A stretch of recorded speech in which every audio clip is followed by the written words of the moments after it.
여기가 무슨 놀이방인 줄 압니까? 날카롭고 경멸이 가득 담긴 목소리가 대기실의 무거운 공기를 찢었다. 모든 소리가 한순간에 멎었다.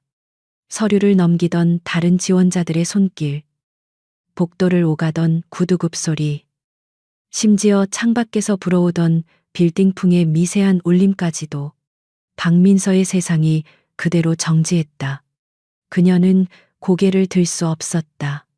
자신을 향해 꽂히는 수십 개의 차가운 시선이 마치 수천 개의 바늘이 되어 온몸을 찌르는 듯했다.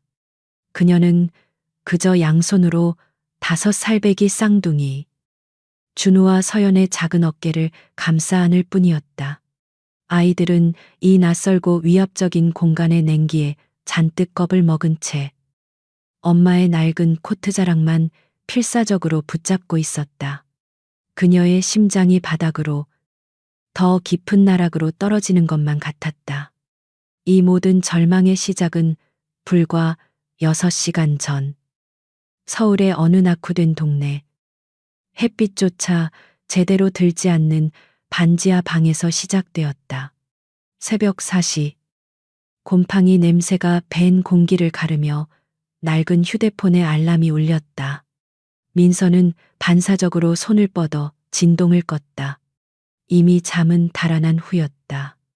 지면과 맞닿은 작은 창틈으로 희미한 가로등 불빛과 함께 겨울의 차가운 기운이 스며들었다. 그녀는 얇은 이불 속에서 몸을 일으켰다. 딱딱한 바닥에 등을 대고 잔 탓에 허리와 어깨가 돌덩이처럼 굳어 있었다. 그녀는 조심스럽게 옆자리를 돌아보았다. 낡고 색바랜 담요 한 장을 나누어 덮 서로의 온기에 의지에 잠든 준우와 서연이 보였다. 아이들의 고른 숨소리만이 이 절망적인 공간을 살아있게 만드는 유일한 증거였다. 민서는 숨을 죽이며 일어나 차가운 물에 세수를 했다. 거울 속에는 32살이라고는 믿기지 않을 만큼 지치고 푸석한 여자가 서 있었다. 한때 차은영이라는 이름으로 불렸던 그녀. 모두의 부러움을 샀던 명문대 학생이었던 그녀는 이제 없었다. 오직 두 아이의 엄마인 박민서만이 존재할 뿐이었다. 그녀는 옷장이라고 부르기에도 민망한 낡은 행거에서 가장 깨끗한 블라우스와 정장 바지를 꺼냈다. 몇 년 전 마지막으로 일했던 작은 식당의 유니폼을 반납하며 샀던 옷이었다. 구김을 펴기 위해 밤새 이불 밑에 깔아두었지만 여전히 가난의 흔적이 역력했다. 그녀가 옷을 갈아입는 동안 부스럭거리는 소리에 준우가 먼저 눈을 떴다. 엄마. 어디가 아이는 잠이 덜 깬 목소리로 물으며 몸을 일으켰다. 엄마. 오늘 중요한 데가 준우야. 서연이 깨우지 말고. 조금만 더 잘래. 민서가 다급히 속삭였다. 하지만 서연이도 오빠의 목소리에 뒤척이다 눈을 떴다. 엄마. 나도 갈래. 서연이가 칭얼거리기 시작했다. 민서의 가슴이 철렁했다. 오늘 면접은 그녀의 마지막 희망이었다. 대한민국 최고의 기업 중 하나인 CK그룹. 비록 본사 건물에 미화팀 직원을 뽑는 자리였지만 정규직이라는 말 한마디가 그녀에게는 동아줄과도 같았다. 그녀는 어젯밤 내내 머리를 싸매고 고민했다. 아이들을 맡길 곳이 없었. 24시간 어린이집은 이미 몇 달치 보육료가 밀려 더 이상 아이들을 받아주지 않았다. 이웃에게 잠시 맡길까도 생각했지만 이른 아침부터 이런 부탁을 할 만큼 친밀한 사이도 아니었고 빈손으로 부탁할 염치도 없었다. 결국 그녀는 최악의 선택을 할 수밖에 없었다. 아이들을 데리고 가는 것. 그녀는 무릎을 꿇고 아이들과 눈을 맞췄다. 준우야. 서연아. 엄마 말 잘 들어. 오늘 엄마가 돈 많이 버는 곳에 가서 아저씨랑 이야기할 거야. 엄마가 합격하면 우리 준우 서연이 맛있는 것도 사주고 따뜻한 집으로 이사 갈 수 있어. 아이들은 맛있는 것과 따뜻한 집이라는 말에 눈을 반짝였다. 정말 빵도 사줄 거야? 딸기 케이크 서연이가 물었다. 그럼 다 사줄게. 대신 오늘 엄마랑 같이 가서 절대로 떠들면 안 돼. 말썽 피우면 안 돼. 아저씨가 엄마 싫어하면 우리 다 못 사. 알았지? 조용히 쥐 죽은 듯이 있어야 해. 민서는 거의 애원하듯 말했다. 두 아이는 고사리 같은 손으로 새끼손가락을 내밀며 약속했다. 민서는 그 작은 약속에 모든 것을 걸어야 하는 자신의 처지가 서러워 눈물이 핑 돌았지만 아이들 앞에서 울 수는 없었다. 아침 식사는 어제 마트 마감 세일 때 사온 식빵의 마지막 두 조각이었다. 그것마저도 가장자리는 딱딱하게 말라 있었다. 민서는 그것을 반으로 나누어 아이들에게 주었다. 엄마는 준우가 물었다. 엄마는 괜찮아. 엄마는 이따가 맛있는 거 사 먹을 거야. 그녀는 거짓말을 하며 배에서 나는 꼬르륵 소리를 냈어 무시했다. 아이들은 배가 고팠는지 딱딱한 빵을 물과 함께 억지로 삼켰다. 민서가 낡은 가방을 챙기고 있을 때 준우가 조용히 다가왔다. 아이는 자신의 작은 주머니에서 무언가를 꺼내 민서의 코트 주머니에 잽싸게 찔러 넣었다. 엄마, 이거 이따가 배고프면 먹어. 민서가 주머니에 손을 넣어보니 그것은 준우가 먹다 남긴 식빵 조각이었다. 자신의 주먹보다도 작은 딱딱한 빵 귀퉁이. 그 순간 민서는 무너져 내릴 것 같은 다리를 겨우 버텼다. 세 사람은 버스를 2번 갈아타고 여의도에 도착했다. CK그룹의 본사 건물은 하늘을 찌를 듯이 솟아 있었다. 유리로 된 외벽은 아침 햇살을 반사하며 눈부시게 빛났고 그 앞을 지나는 사람들은 모두 값비싼 옷을 입고 바쁜 걸음으로 움직였다. 민서는 두 아이의 손을 잡고 그 거대한 빌딩의 회전문을 통과했다. 로비는 궁전처럼 넓고 따뜻했으며 바닥은 거울처럼 반짝였다. 낯선 환경에 주눅이 든 아이들은 엄마의 다리에 더욱 바짝 붙었다. 민서는 안내 데스크에서 면접 장소를 확인하고 구석에 있는 엘리베이터를 탔다. 면접 대기실은 15층에 있었다. 이미 10댓 명의 지원자들이 딱딱한 의자에 앉아 자신의 차례를 기다리고 있었다. 모두 민서와 비슷한 처지인 듯. 얼굴에는 긴장과 절박함이 서려 있었다. 하지만 아이들을 데려온 사람은 민서뿐이었다.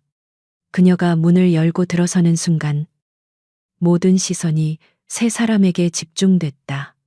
수근거리는 소리, 노골적인 혀차는 소리가 들려왔다. 민서는 얼굴이 불타는 것 같았지만 도망칠 곳도 없었다. 그녀는 가장 구석진 자리로 가 아이들을 양옆에 앉혔다. 준우야, 서연아, 약속했지. 절대 떠들면 안 돼. 속삭이지도 마. 그냥 가만히 앉아 있는 거야. 시간이 지옥처럼 느리게 흘러갔다. 아이들은 처음 몇 분간은 신기한 듯 두리번거렸지만 곧 지루해하기 시작했다. 서연이가 몸을 비틀며 입을 열려는 순간 민서는 재빨리 아이의 입을 막고 무서운 표정으로 고개를 저었다. 아이는 울음을 터뜨리려는 것을 간신히 참아냈다. 민서는 가방에서 유일하게 챙겨온 작은 그림책을 꺼내 아이들 손에 쥐어주었다. 그림책마저도 표지가 너덜너덜했다. 다른 지원자들의 경멸, 어린 시선은 멈추지 않았다. 그들은 마치 민서가 자신들의 신성한 기회를 더럽히기라도 한 것처럼 그녀를 쏘아보았다. 박민서 씨 들어오세요. 호명 소리에 민서는 화들짝 놀라 일어섰다. 그녀는 아이들에게 마지막으로 신신당부를 했다. 엄마, 금방 갔다 올게. 여기서 딱 기다려. 절대 움직이면 안 돼. 하지만 그녀가 막 문 쪽으로 한 걸음 뗐을 때였다. 서연이가 갑자기 와앙 울음을 터뜨렸다. 낯선 곳에 혼자 남겨진다는 두려움이 지루함을 이긴 것이다. 엄마, 가지마 무서워. 준우도 덩달아 일어나 민서의 바짓가랑이를 붙잡았다. 대기실은 순식간에 아수라장이 되었다. 아니, 저 아줌마 정말 뭐 하는 거야? 애들 관리도 못하면서 무슨 일을 하겠다고. 안에서 기다리던 면접관. 김 과장이 인상을 잔뜩 쓴 채 문을 열고 나왔다. 그는 세 사람의 행색을 위아래로 훑어보더니 참을 수 없다는 듯 콧방귀를 뀌었다. 그리고 그는 대기실의 모든 사람이 들으라는 듯이 외쳤다. 여기가 무슨 놀이방인 줄 압니까? 그 한마디에 민서의 모든 변명, 모든 간절함이 목구멍 속으로 다시 밀려 들어갔다. 그녀는 아이들을 데려올 수밖에 없었던 사정, 누구보다 열심히 일할 각오가 되어 있다는 말을 단 한마디도 꺼내지 못했다. 그녀는 그저 죄인처럼 고개를 숙인 채 두 아이를 부서져라 껴안았다. 김 과장은 혀를 차며 서류철을 들여다보았다. 박민서 쯧, 됐습니다. 면접 볼 필요도 없겠네. 애들이나 잘 보쇼. 여긴 당신 같은 사람이 올 때가 아니야. CK그룹 이미지를 뭘로 보고. 그는 경멸의 눈빛을 거두지 않고 덧붙였다. 당장 애들 데리고 나가세요. 다른 지원자들 방해되니까. 김 과장의 그 한마디는 얼음 송곳이 되어 박민서의 심장을 꿰뚫었다. 시간은 점성을 가진 액체처럼 느리고 무겁게 흘러갔다. 대기실 안의 모든 공기가 그녀의 폐를 짓누르는 듯했다. 그녀는 두 아이를 끌어안은 팔에 힘을 주었다. 아이들의 작은 떨림이 낡은 코트를 뚫고 그녀의 살갗에 그대로 전해졌다. 죄송합니다. 민서의 목소리는 물에 젖은 솜처럼 무겁게 가라앉았다. 과장님, 정말 죄송합니다. 아이들을 오늘 하루만 맡길 곳이 도저히 없었습니다. 정말 딱한 사정이 있어서. 그녀는 자신이 무슨 말을 하는지도 모른 채 본능적으로 변명과 용서를 구하는 말을 뱉어냈다. 그녀의 눈에 눈물이 고이기 시작했지만 그녀는 필사적으로 눈꺼풀을 들어 올렸다. 여기서 울면, 아이들 앞에서 무너지면 그것은 정말로 끝이었다.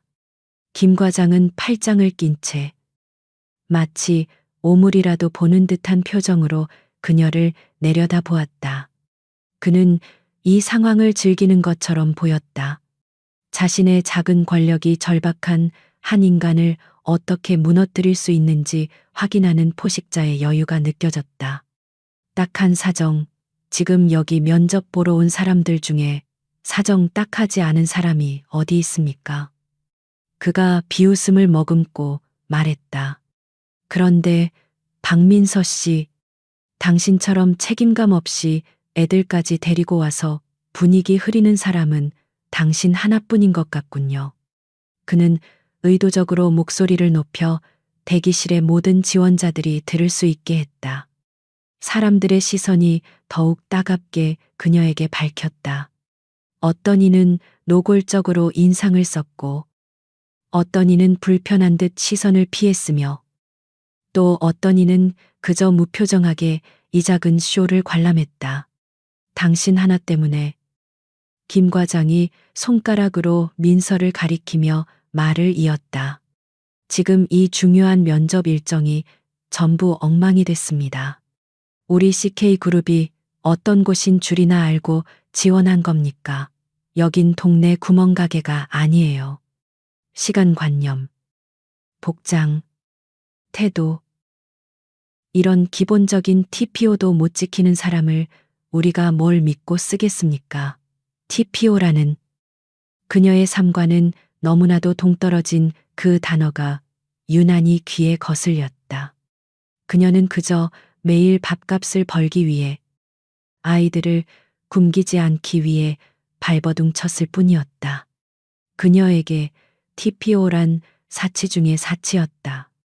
그녀의 낡은 블라우스와 아이들의 때 묻은 옷이 이 화려한 빌딩의 대리석 바닥과 얼마나 어울리지 않는지 그녀는 누구보다 잘 알고 있었다. 그때까지 엄마의 코트 자락에 얼굴을 묻고 있던 준우가 고개를 들었다. 5살배기 아이의 눈이라고는 믿기 힘든 분노와 원망이 뒤섞인 눈빛이었다. 아이는 울고 있지 않았다. 대신 김 과장을 정면으로 노려보고 있었다. 아저씨, 나빠요. 우리 엄마한테 나쁘게 말하지 마요. 아이의 작지만 또렷한 목소리가 대기실에 울렸다. 그 순간 민서는 심장이 멎는 것 같았다. 아이의 이철없는 용기가 상황을 얼마나 더 악화시킬지 알기 때문이었다. 준우야, 조용히 해. 엄마가 미안하다고 했잖아. 민서가 다급하게 아들의 입을 막으려 했다. 하지만 김 과장의 표정은 이미 걷잡을 수 없이 일그러져 있었다. 이것 봐라. 애 교육을 도대체 어떻게 시킨 거야. 지금 여기가 어디라고 어른한테 소리를 질러. 맹모 삼천지교는 몰라도 기본적인 예의범절도 안 가르칩니까? 그는 민서에게서 시선을 돌려 준우를 쏘아보았다. 꼬마야, 너희 엄마가 지금 너희 때문에 직장도 못 구하고 쫓겨나게 생긴 거야. 알기나 해. 아이에게 상처를 주는 말이라는 것을 알면서도 그는 망설임 없이 내뱉었다. 그것은 민서의 가슴에 비수를 꽂는 가장 확실한 방법이었다. 아닙니다. 제발. 아이에겐 아무 말도 하지 마세요. 민서가 애원했다. 그녀의 방어막이 완전히 무너져 내렸다. 제가 잘못했습니다. 다 제 잘못입니다. 그냥 조용히 나가겠습니다. 제발.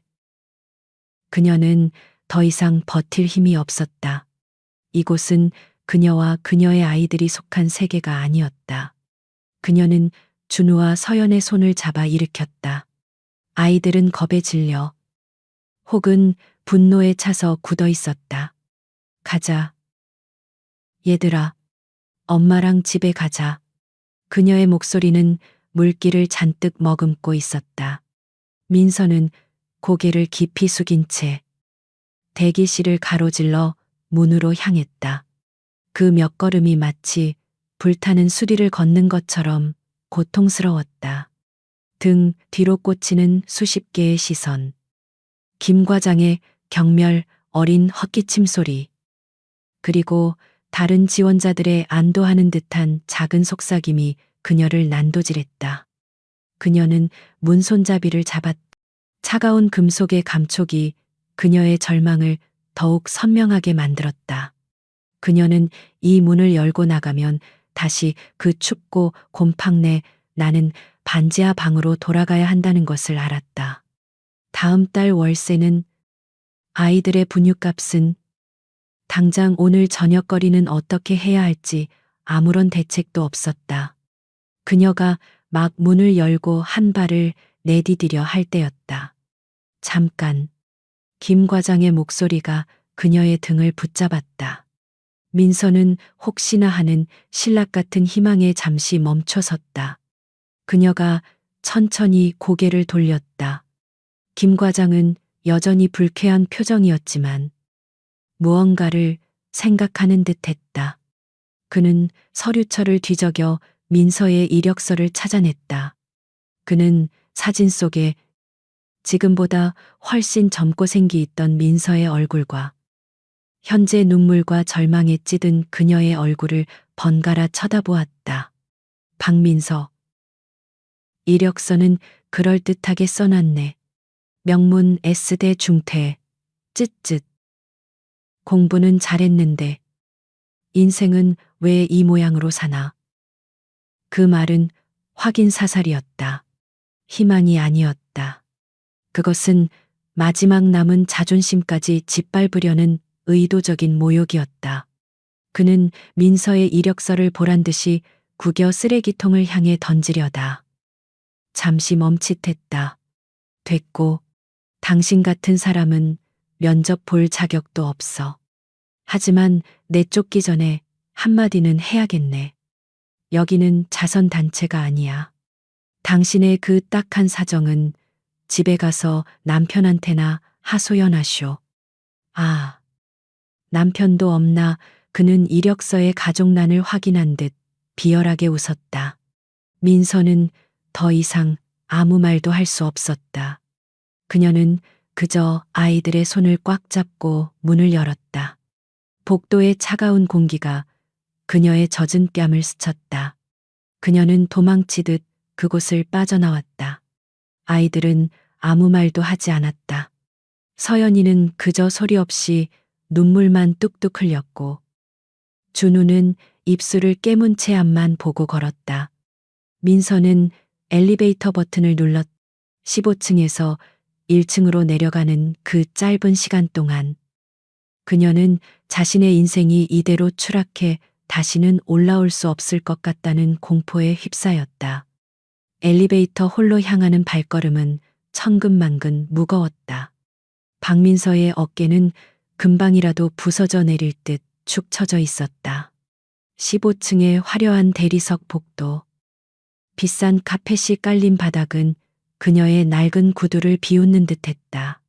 그녀는 자신이 이 공간의 값비싼 인테리어를 더럽히는 거대한 오점처럼 느껴졌다. 김 과장의 모욕적인 말들이 귓가에 이명처럼 맴돌았다. S대 중퇴 인생은 왜 이 모양으로 사나. 남편도 없나. 그의 말은 날카로운 칼날이 되어 그녀의 심장을 찢고 지나갔지만 그녀는 고통을 느낄 여유조차 없었다. 지금 그녀의 머릿속은 온통 이제 어떡하지라는 절망적인 질문 하나뿐이었다. 당장 오늘 저녁 아이들에게 먹일 쌀, 이번 주말까지 내야 하는 월세, 그리고 희망이 없다는 것. 그녀는 울음을 터뜨린 서연이를 안아 올리고 다른 한 손으로는 준우의 손을 굳게 잡았다. 서연이는 엄마의 목에 얼굴을 묻고 흐느꼈고 그 작은 몸의 떨림이 민서의 가슴을 더욱 미어지게 했다. 준우는 울지 않았다. 아이는 5살배기답지 않게 입술을 굳게 깨물고 붉어진 눈으로 앞만 보고 걸었다. 그 작은 손은 엄마의 손을 놓칠세라 있는 힘껏 쥐고 있었다. 그 작은 온기, 자신을 의지하는 두 생명의 무게가 민서를 주저앉지 않게 버티게 해주는 유일한 힘이었다. 그녀는 엘리베이터 버튼을 향해 손을 뻗었다. How do? 로비를 거쳐 저 차가운 거리로, 그리고 다시 그 곰팡 내 나는 반지하 방으로 돌아가야 했다. 그녀의 모든 용기와 마지막 희망이 방금 전 그 대기실에서 완전히 증발해버렸다. 아이고, 참. 눈물 콧물 다 빼내. 빨리빨리 안 나가고 뭐 합니까? 여기 복도 막지 말고. 그녀가 아래 버튼을 누르려던 찰나. 등 뒤에서 김 과장의 역겨운 목소리가 다시 들려왔다. 그는 그녀를 완전히 내쫓는 것을 확인하기 위해 굳이 대기실에서 따라 나온 듯했다. 그는 자신의 행동이 한 사람의 인생을 벼랑 끝으로 밀어붙이고 있다는 사실을 전혀 인지하지 못하거나 혹은 즐기고 있는 것일지도 몰랐다. 민서는 대꾸할 힘도 남아있지 않았다. 그녀는 그저 고개를 더 깊이 숙이고 아이를 고쳐 안았다.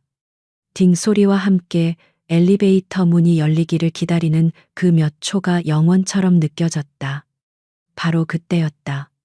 엘리베이터 홀에서 불과 몇 걸음 떨어진 민서가 존재조차 몰랐던 거대하고 묵직한 원목문이 안쪽에서부터 활짝 열렸다.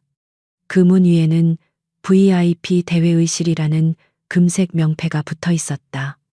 문이 열리자마자 안에서는 무거운 침묵과 함께 냉랭한 기운이 뿜어져 나왔다. 방금 전 김 과장이 내뿜던 저급한 분노와는 차원이 다른 얼음장 같은 긴장감이었다. 가장 먼저 나온 사람은 날카로운 인상의 비서실장이었고 그의 뒤를 따라 값비싼 맞춤, 정장을 입은 중년의 임원들이 딱딱하게 굳은 표정으로 줄지어 나왔다. 그들은 마치 방금 격렬한 전투를 치른 패잔병들처럼 지쳐 보이면서도 긴장을 늦추지 못했다.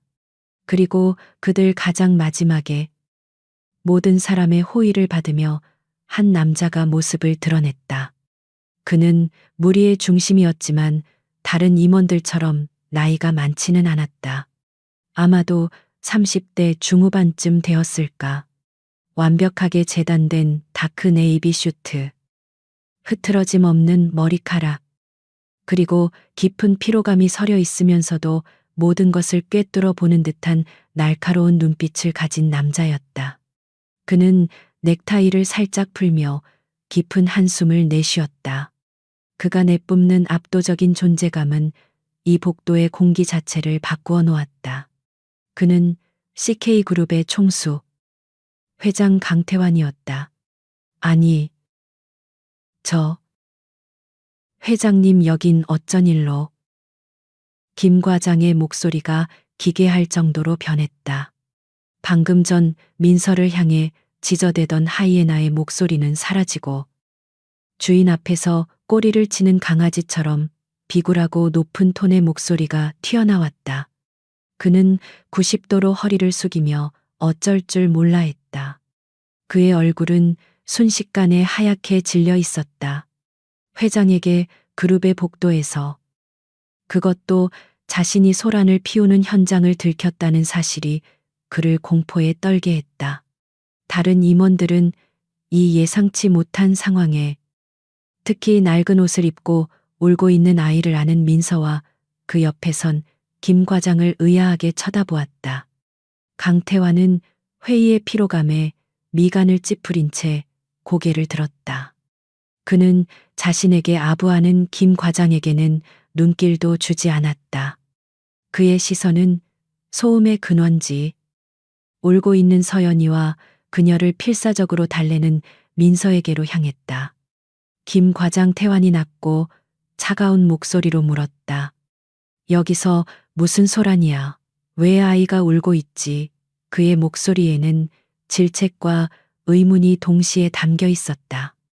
아, 그게 회장님, 그게 아니오라. 이 여자가 면접 규정을 어기고 애들을 데리고 와서 제가 지금 김 과장은 횡설수설하며 변명하기 바빴다. 태환은 김 과장의 변명에는 관심이 없었다. 그는 그저 울고 있는 아이와 아이를 아는 채 고개를 푹 숙이고 있는 여자의 뒷모습을 무심하게 바라보았다. 그는 그저 이 불쾌한 상황을 빨리 정리하고 싶다는 생각뿐이었다. 됐고, 조용히 처리해. 그가 비서실장에게 말하려던 순간이었다. 흐느끼는 아이를 달래기 위해 민서가 고개를 들어 아이의 뺨에 묻은 눈물을 닦아주었다. 바로 그 순간 복도의 밝은 조명이 그녀의 얼굴을 눈물과 절망으로 얼룩진 그녀의 옆얼굴을 비췄다.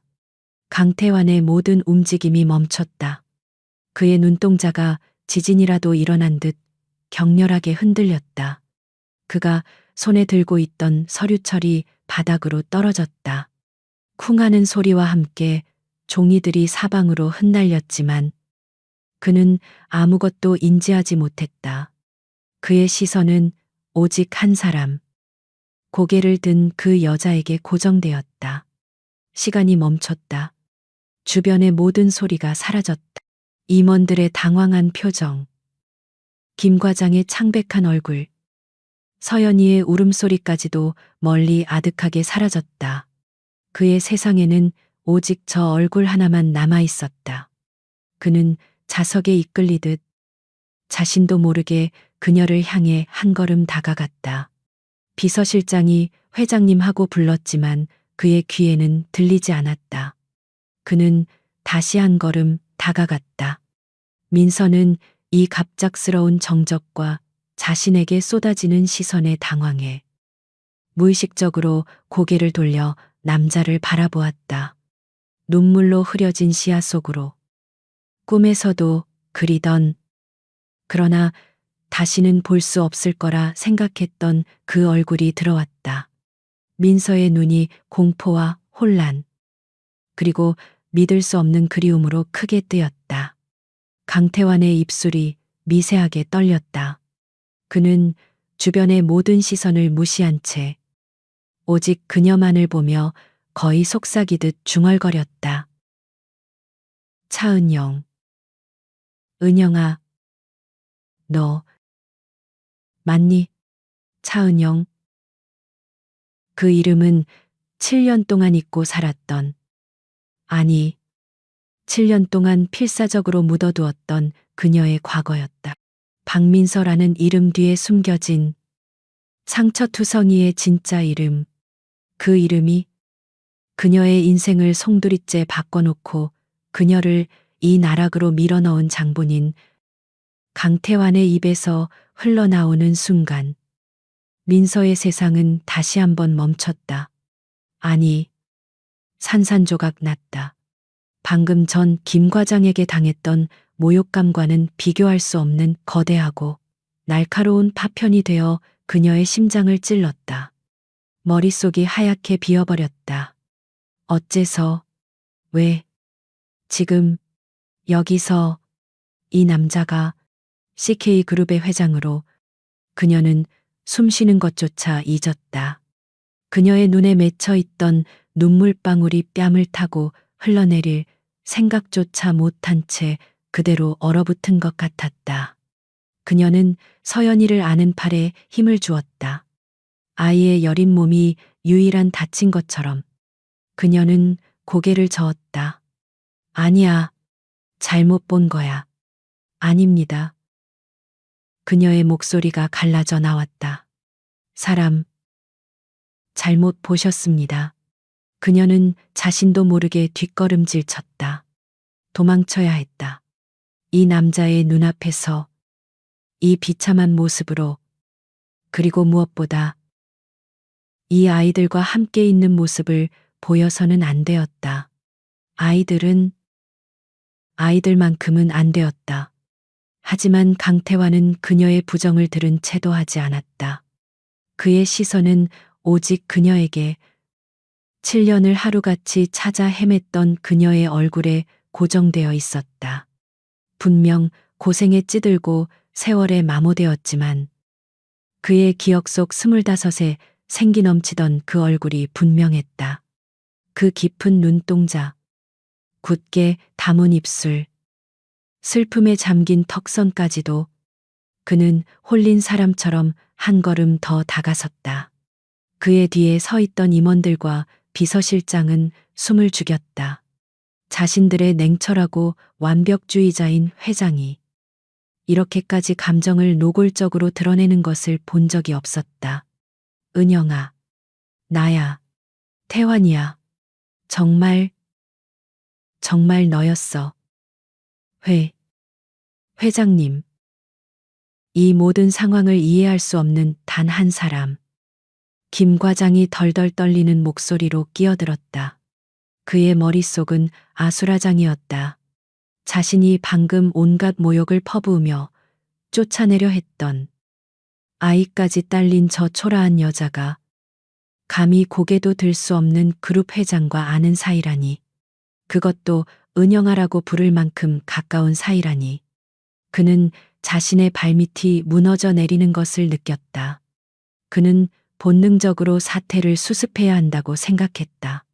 저 회장님이 이 여자가 혹시 회장님 지인이셨습니까?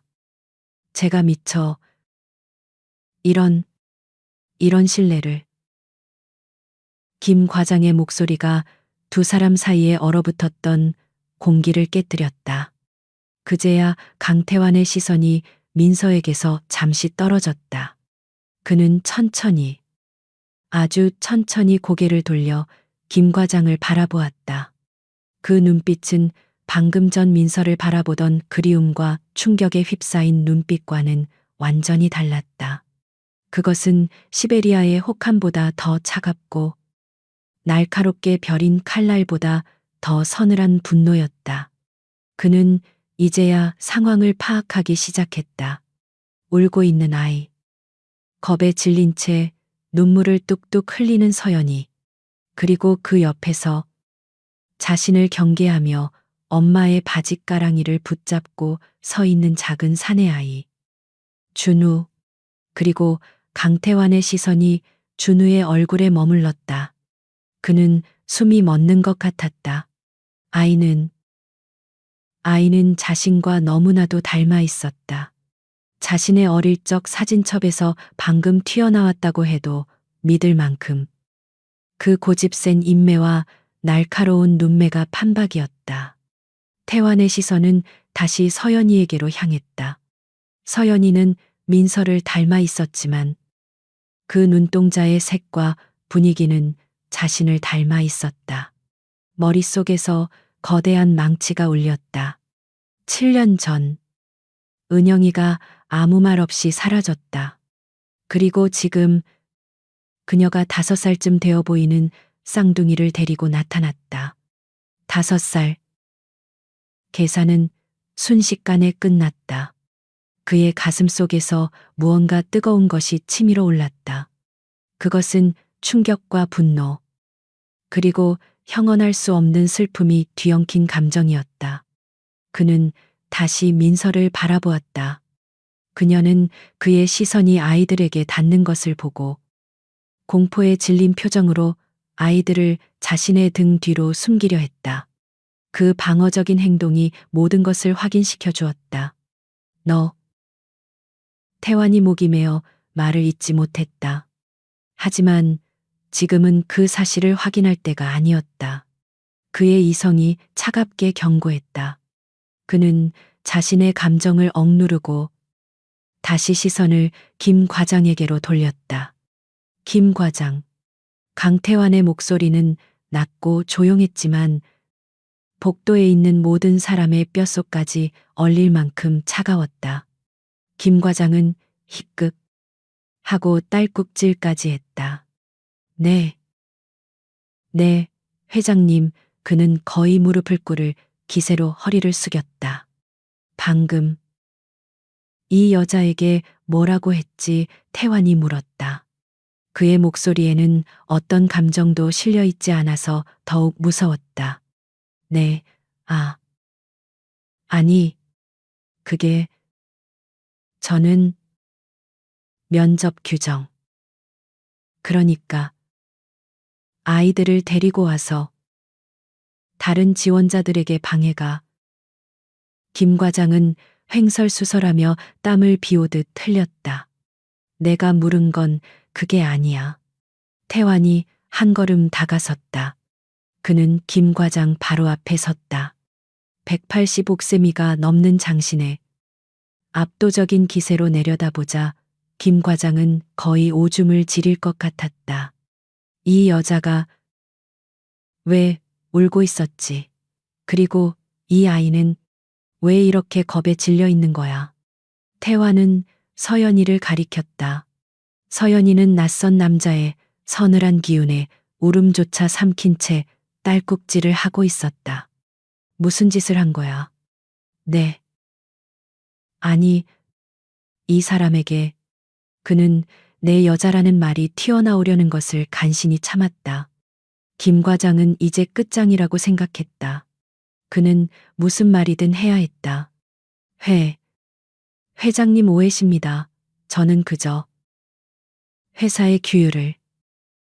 저, 저 여자가 S대 중퇴라고 이력서에 써놓고는 이런 기본적인 것도 안 지키기에 제가 감히 인생을 왜 그 모양으로 사냐고. 아, 아닙니다. 그게 아니라 그는 자신이 무슨 말을 내뱉고 있는지조차 몰랐다. 그는 자신의 입을 틀어막고 싶었다. 그 말을 회장 앞에서 제 입으로 해버리다니. 강태환의 눈이 가늘어졌다. 인생을 왜 그 모양으로 사냐고. 그 말이 태환의 마지막 이성의 끈을 끊어 놓았다. 그가 사랑했던 여자, 7년 동안 찾아 헤맸던 여자가 자신의 건물에서 자신의 직원에게 그런 모욕을 당했다. 그것도 자신의 아이들 앞에서. 태환은 주먹을 꽉 쥐었다. 손등에 핏줄이 선명하게 돋아났다. 그는 아무 말도 하지 않았다. 그 침묵이 김 과장에게는 사형 선고보다 더 끔찍했다. 태환은 김 과장을 지나쳐 여전히 넋이 나간 채 서 있는 민서에게로 다시 걸어갔다. 그는 자신의 값비싼 슈트 재킷을 벗었다. 그리고는 떨고 있는 서연이를 감싸 안고 있는 민서의 어깨에 자신의 재킷을 덮어주었다. 강태환의 재킷이었다. 그의 체온과 민서가 7년 전 그토록 좋아했던 희미한 스킨 향이 밴 값비싼 재킷이 그녀의 초라한 어깨를 감쌌다. 그 무게는 천근만근처럼 느껴졌다. 그것은 보호의 상징인 동시에 그녀가 벗어나려 발버둥 쳤던 과거의 굴레였다. 그녀는 마치 불에 댄 듯 재킷을 벗어 던지려 했지만 서연이를 아는 팔과 준우를 잡은 손 때문에 옴짝달싹할 수 없었다. 그녀는 그저 그 자리에 얼어붙은 채 자신에게 닥친 이 거대하고 잔인한 운명을 받아들일 수밖에 없었다. 복도에 있던 모든 임원들, 그리고 비서실장은 숨을 죽였다. 그들은 자신들의 회장이 단 한 번도 보여주지 않았던 그 지독한 분노와 절박한 보호 본능이 뒤섞인 눈빛을 목격하고 있었다. 이 상황이 단순한 해프닝이 아님을 직감했다. 강태환은 민서의 어깨에 재킷을 덮어준 뒤 천천히 돌아섰다. 그의 얼굴은 다시 얼음장처럼 차가운 총수의 가면을 쓰고 있었다. 그는 바닥에 납작 엎드릴 기세로 떨고 있는 김 과장을 내려다보았다. 그의 시선에는 어떤 감정도 담겨 있지 않았다. 인사팀장. 그가 임원들 무리를 향해 낮게 말했다. 정장을 입은 한 중년 남자가 앞으로 나섰다. 네. 회장님, 저 사람, 당장 해고해. 그 목소리는 조용했지만 복도 전체를 울릴 만큼 단호했다. 김 과장의 눈이 절망으로 커졌다. 회장님 제발 한 번만 기회를. 제가 정말 죽을 죄를. 태환은 그의 애원을 무시했다. 인사팀장. 내 말 안 들리나? 아닙니다. 즉시 처리하겠습니다. 인사팀장이 황급히 대답했다. 태환은 그것으로 끝내지 않았다. 그는 김 과장에게 시선을 고정한 채 말을 이었다. 해고로 끝내지 마. 저 사람이 그동안 저지른 모든 갑질 행위, 부당 행위를 전부 감사해. 관련자들까지 샅샅이 뒤져서 전부 법적 사규에 따라 최고 수위로 징계해. 그리고 다시는 이 업계에 발도 못 붙이게 해. 그것은 사형 선고였다. 김 과장은 그 자리에 다리가 풀린 듯 주저앉았다. 회장님, 살려주십시오. 회장님. 하지만 강태환은 이미 그에게서 관심을 껐다. 그는 더 이상 존재하지 않는 사람이나 마찬가지였다. 태환은 비서실장에게 고개를 까딱했다. 보안팀 불러서 저 사람 끌어내. 그리고 임원들은 전부 해산해. 회의는 이걸로 종료야. 임원들은 일제히 고개를 숙이고 뿔뿔이 흩어졌다. 비서실장은 즉시 어딘가로 연락을 취했고 곧이어 건장한 보안 요원 2명이 달려와 넋이 나간 김 과장의 양팔을 붙잡아 끌고 가기 시작했다. 억울합니다. 회장님, 김 과장의 비명 소리가 복도 저편으로 멀어져 갔다. 이 모든 일이 벌어지는 데는 채 1분도 걸리지 않았다. 복도에는 순식간에 강태환과 민서, 2아이, 그리고 비서실장만 남았다. 태환은 깊은 한숨을 내쉬며 흐트러진 감정을 다잡았다. 그는 다시 민서를 바라보았다. 그의 눈빛은 다시 7년 전에 그 남자로 돌아와 있었다. 고통과 혼란, 그리고 애처로움이 뒤섞인 눈. 가자. 그가 민서에게 말했다. 묻는 것이 아니라 명령하는 것이었다. 여긴 우리가 이야기할 곳이 못 돼. 민서는 움직일 수 없었. 발이 바닥에 붙어버린 것 같았다. 어디를? 내 사무실로. 그는 망설이는 그녀를 기다려주지 않았다. 태환은 민서가 앉고 있는 서연이의 반대편, 즉 준우가 서 있는 쪽으로 다가갔다. 준우는 여전히 엄마 뒤에 숨어 이 거대하고 무서운 아저씨를 잔뜩 경계하고 있었다.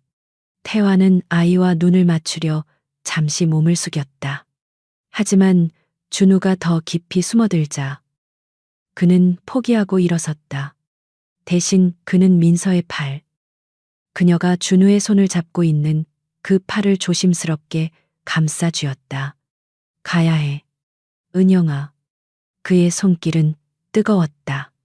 그 뜨거움이 그녀의 얼어붙었던 팔을 타고 심장까지 전해졌다.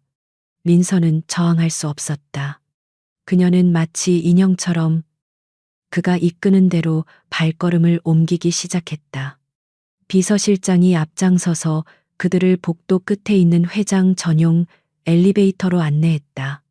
직원들이 오가는 공용 엘리베이터가 아니었다. 15층의 다른 직원들은 무슨 일이 벌어졌는지 영문도 모른 채 멀리서 회장이 웬 초라한 여자와 아이 둘을 데리고 사라지는 모습을 그저 멍하니 바라볼 뿐이었다.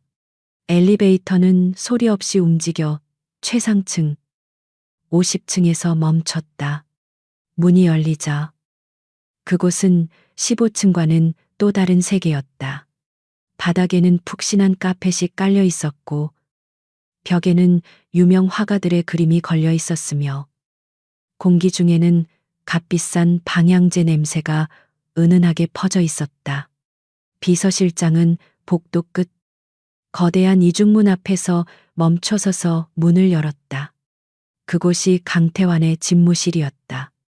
사무실은 그녀가 살던 반지하 방 수십 개를 합친 것보다 더 넓었다. 한쪽 벽면 전체가 통유리로 되어 있어 한강과 서울 시내가 한눈에 내려다 보였다.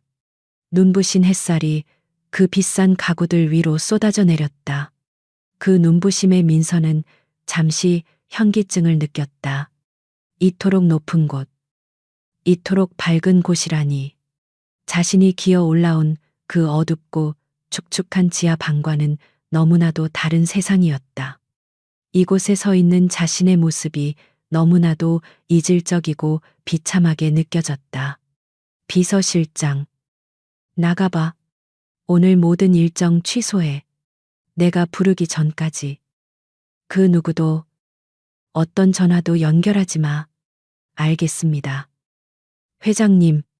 비서실장은 아이들을 향해 잠시 복잡한 표정을 지어 보이고는 조용히 문을 닫고 나갔다. 철컥. 문이 잠기는 소리가 무겁게 울렸다. 넓디 넓은 사무실에 오직 4사람만 남았다. 태환, 민서, 그리고 2아이. 서연이는 낯선 환경과 아빠의 분노에 겁을 먹었는지 울음을 그치고 엄마 품에 얼굴을 묻은 채 가만히 있었다. 준우만이 여전히 경계를 풀지 않고 태환을 노려보고 있었다.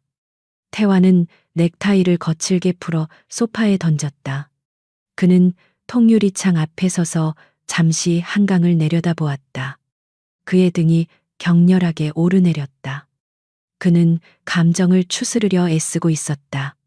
7년간의 그리움, 배신감, 충격, 그리고 방금 본 아이들의 얼굴. 그 모든 것이 뒤엉켜 폭풍처럼 몰아쳤다. 몇 분 같은 정적이 흘렀다. 민서는 그저 문 앞에 서서 움직이지 못했다. 그녀는 그가 무슨 말을 할지, 자신이 무슨 말을 해야 할지 몰랐다.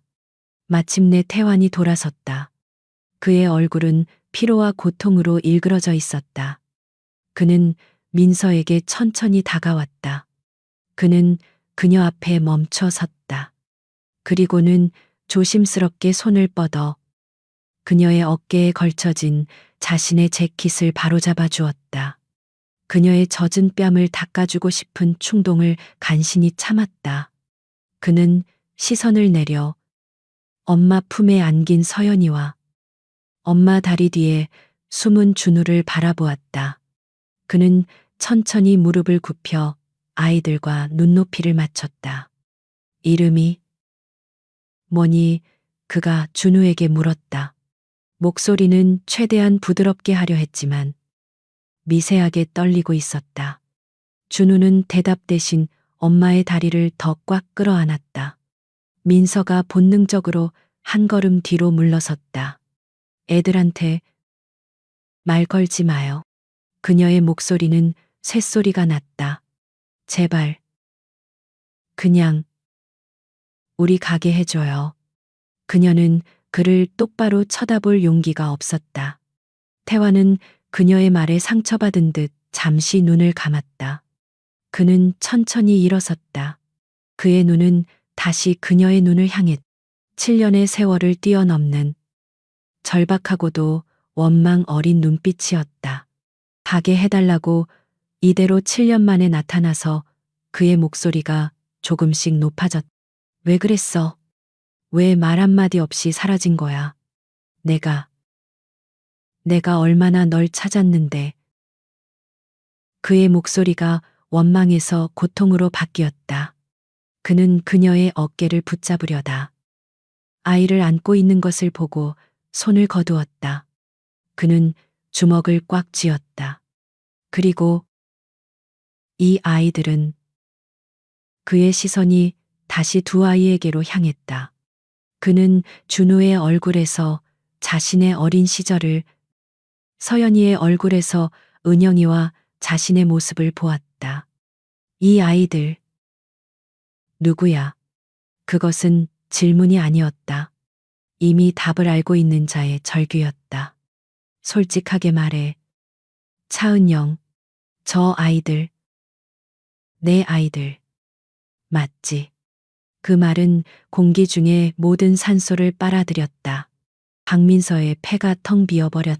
그녀는 숨을 쉴 수 없었. 강태환의 목소리. 7년 전 그녀의 세상을 전부 쥐고 흔들었던 그 목소리가 이제는 그녀의 마지막 남은 현실마저 산산조각 내고 있었다. 시간은 아무런 의미가 없었다. 7년의 세월은 그저 눈 깜짝할 사이에 악몽이었던 것처럼 그녀는 다시 25의 차은영이 되어 그 남자 앞에 서 있었다. 하지만 이번에는 뱃속이 아니라 그녀의 손을 잡고 그녀의 품에 안긴 채였다. 그녀의 입술이 파르르 떨렸지만 어떤 소리도 만들어내지 못했다. 그녀는 대답 대신 아이들을 더 세게 끌어안았다. 그것이 그녀가 할 수 있는 유일한 대답이었다. 그의 집무실을 가득 채운 비싼 향과 통유리창 너머로 보이는 비현실적인 서울의 전경이 순식간에 사라졌다. 그 모든 것이 흐릿해지며 7년 전 늦은 봄 S대학 캠퍼스의 낡은 도서관 냄새가 코끝을 스쳤다. 햇살에 바랜 오래된 책 냄새, 그리고 갓볶은 원두커피의 향기. 그것은 강태환의 냄새였다. 그때 그는 CK그룹의 회장이 아니었다. 그는 그저 경영학과 4학년 복학생 태환 선배였다. 장학금으로 겨우 학교를 다니던 가난한 고학생 차은영에게 그는 너무나 눈부신 사람이었다. 그는 언제나 낡은 청바지에 흰 티셔츠, 달아빠진 운동화를 신고 다녔지만 그에게서는 언제나 좋은 향기가 났고 그의 미소는 5월의 햇살보다 따뜻했다. 두 사람의 사랑은 캠퍼스 벤치에서, 값싼 떡볶이를 나눠 먹던 분식집에서, 그리고 한강변을 함께 걷던 수많은 밤 속에서 조용히 피어났다. 태환은 자신이 거대한 그룹의 외아들이라는 사실을 단 한 번도 티내지 않았다. 그는 그저 가업을 이어받기 싫어하는 자유로운 영혼을 가진 선배처럼 행동했다. 은영은 그의 그런 소탈함과 자신의 가난한 배경을 전혀 개의치 않는 다정함에 빠져들었다. 그녀는 그와의 미래를 감히 꿈꿀 수는 없었지만 그와 함께하는 모든 순간이 영원 같았다. 그녀는 태어나서 처음으로 행복이라는 단어의 의미를 알게 되었다. 그러던 어느 날 그녀의 작은 세상이 뒤집혔다.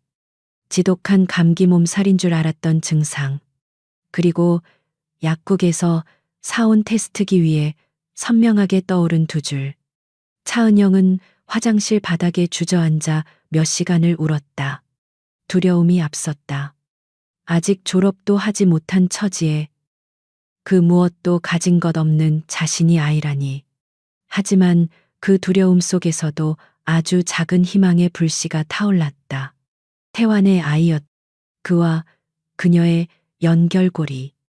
그녀는 그에게 이 사실을 말하기로 결심했다. 그는 언제나 그녀의 편이었으니까.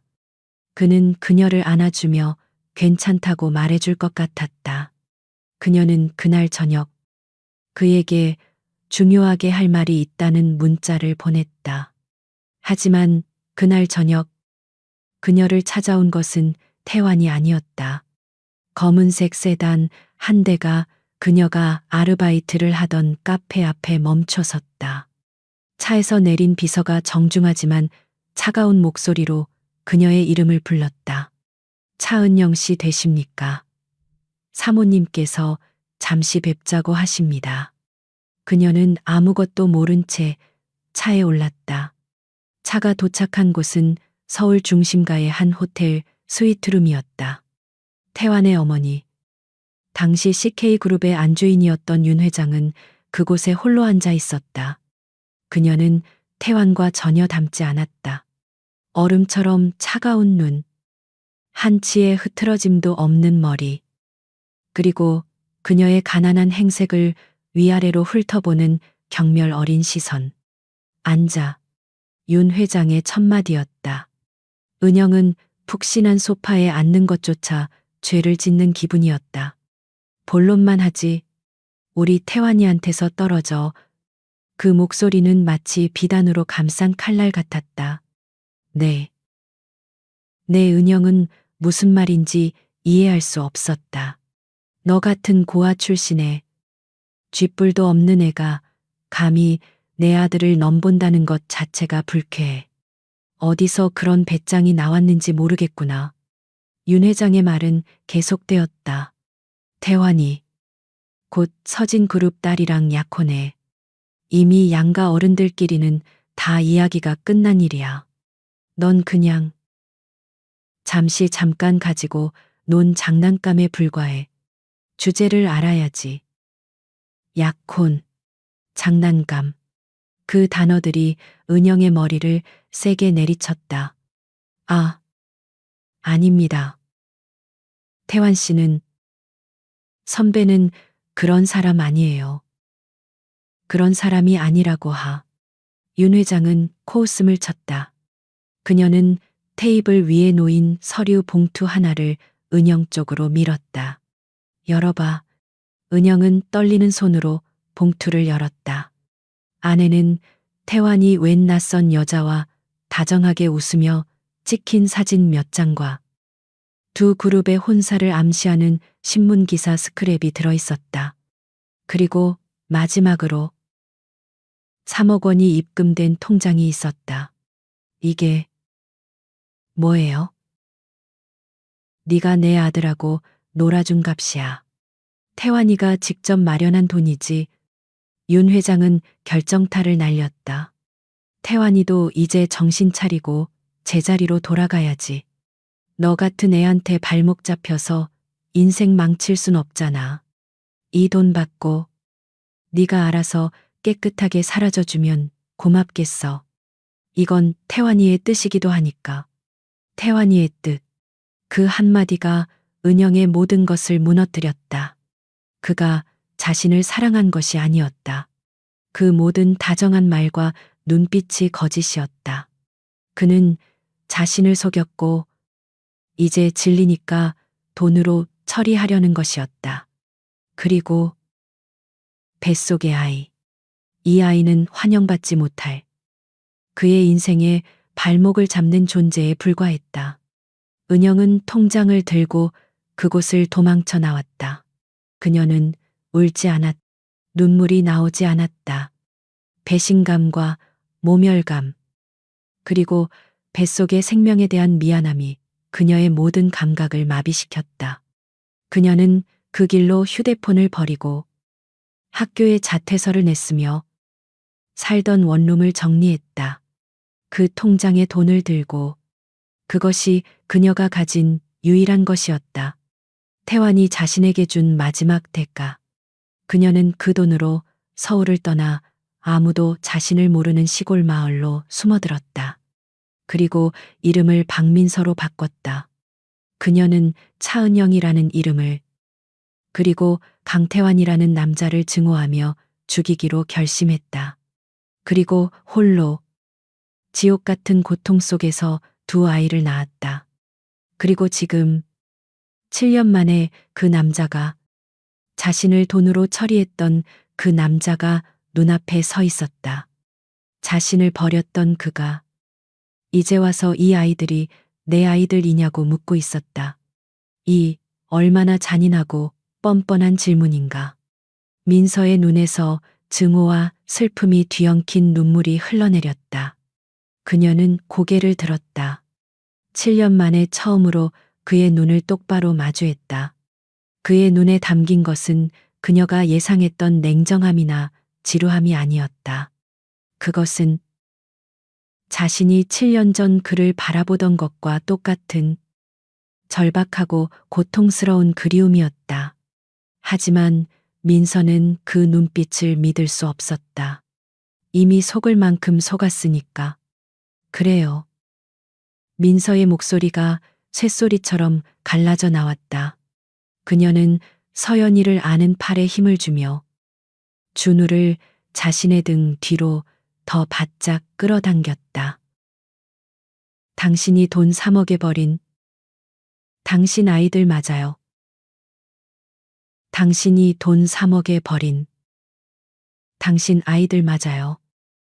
그 말은 얼음 송곳이 되어 강태환의 고막을 찢고 들어와 심장에 박혔다. 3억 버린, 그가 단 한 번도 들어본 적 없는, 그의 세상에 존재하지 않았던 두 단어가 차은영의 입에서 그녀의 7년간의 증오가 담긴 목소리로 흘러나왔다. 태환은 마치 거대한 망치로 머리를 맞은 듯 아무런 생각도 할 수 없었다. 그의 시선은 아이들의 얼굴에 고정된 채 초점을 잃고 흔들렸다.